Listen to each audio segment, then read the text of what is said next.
కర్మయోగము భగవానుడిలా తెలియజేస్తున్నాడు.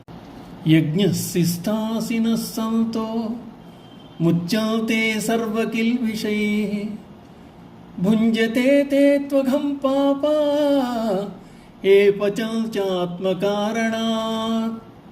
ఈ శ్లోకంలో యజ్ఞాచరణకు, నివేదనకు, పరోపకారమునకు ఎంతటి మహిమ కలదో వెల్లడి అవుతోంది. తనకు లభించిన దాన్ని పరమాత్మకు కృతజ్ఞతాపూర్వకంగా నివేదించక, పరులకు పెట్టక, స్వార్థంతో తినివారు పాపాన్ని మూటగట్టుకుంటారు. స్వార్థం పాపహేతువు. లభించిన ఆహారమును భగవానుకు సమర్పించి భూతకోటికి కొంత పెట్టి శేషాన్నమును భుజించిన అది అట్టి వారి తెలియక చేసిన ప్రాణహింస వలన కలిగిన పాపమును కూడా హరించివేస్తుంది. అనుకోకుండా జరిగిన పాపములను పరిహరించినవి పంచయజ్ఞములు. అవి దేవయజ్ఞం అనగా హోమం, పితృయజ్ఞం తర్పణ, నృయజ్ఞం అతిథి పూజ, బ్రహ్మయజ్ఞం వేదాధ్యయనం మరియు భూతయజ్ఞం ప్రాణులకు ఆహారమియుట. దేవతలు, ఋషులు, పితరులు, మనుష్యులు, ఇతర ప్రాణులు వీరి సహకారం వల్లే జీవులకు పుష్టి చేకూరుతోంది. దేవతలు భోగములను, ఋషులు జ్ఞానమును, పితరులు హితమును ఇస్తున్నారు. మనుష్యులు తమ తమ కర్మల ద్వారా, పశుపక్ష వృక్షాదులు అందరికీ సుఖసాధనములుగా వారి వారి ధర్మములు నిర్వర్తిస్తున్నారు. మనిషి ఆర్జించిన దానిలో ఈ ఐదుగురికి భాగం ఉన్నదని తెలుసుకుని వారిని తృప్తిపరచాలి.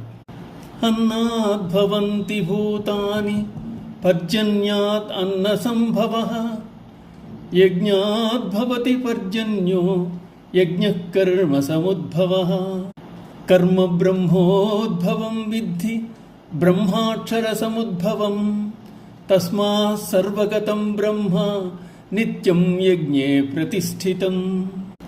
అందుచేత అర్జున, ప్రాణులన్నీ ఆహారము నుండి, ఆహారం వర్షం వలన, వర్షములు యజ్ఞముల చేత, యజ్ఞములు విహిత కర్మల వలన సంభవిస్తున్నాయని తెలుసుకో. విహిత కర్మలకు మూలమైన వేదములు శాశ్వతుడైన పరమాత్మ నుండి ప్రకటితమవుతున్నాయి.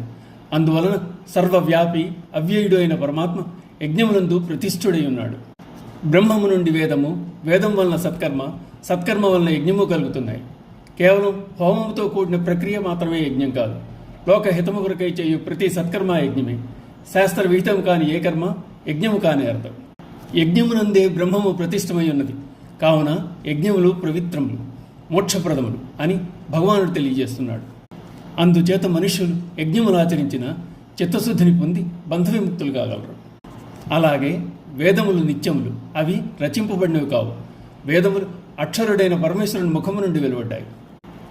ఓం నమో భగవతే వాసుదేవాయ.